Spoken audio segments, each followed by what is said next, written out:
Now it's time for Taking the Mic.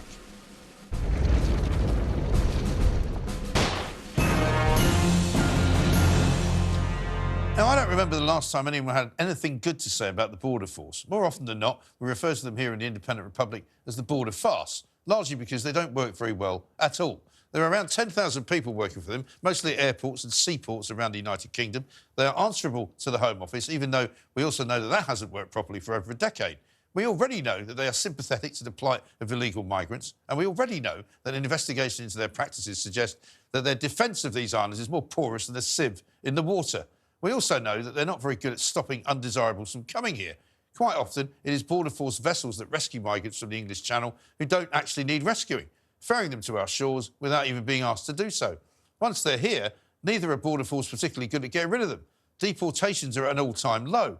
And to make matters worse, we also know that their union has now lodged a legal case against the government because of its policy to send failed asylum seekers to Rwanda. In other words, they're a bunch of lefties who hate the Tories and love refugees. Brilliant. Today, we find out that things go much further than that. A shocking piece of footage has emerged of two Israeli brothers who travelled to this country to publicise the Hamas atrocities of October the 7th and who were detained for 2 hours by aggressive and possibly anti-Semitic staff at Manchester Airport. What you're about to see beggars belief. We need to conduct, okay? Nobody's saying that. Nobody has said that once. So knock the attitude off. We've made the decision and you're coming in. So just let us do the checks we need to do and keep quiet. Look at me. Okay, you clear with that? Good. We're the bosses, not you, all right?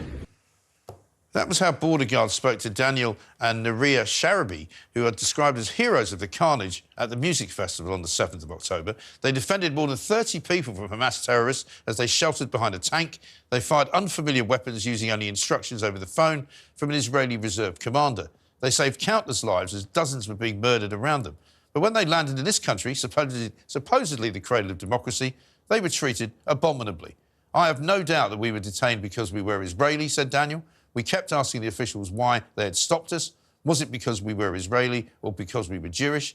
His brother, Naria, said, they asked us what we came to do here, and as soon as I said we survived the October the 7th massacre and I'm here to share my memories, the guys just flipped, and from that moment, he just started to interrogate us. Home Secretary James Cleverly has quite rightly ordered an investigation into what happened. Amongst the allegations is that the aggressive officers also said they, in quotes, had to make sure you're not going to do what you are doing in Gaza over here. Truly sickening, truly awful, and so very un-British. What a very sorry state of affairs, and what a pity they can't be this robust with the undocumented young men coming here in their thousands every single week.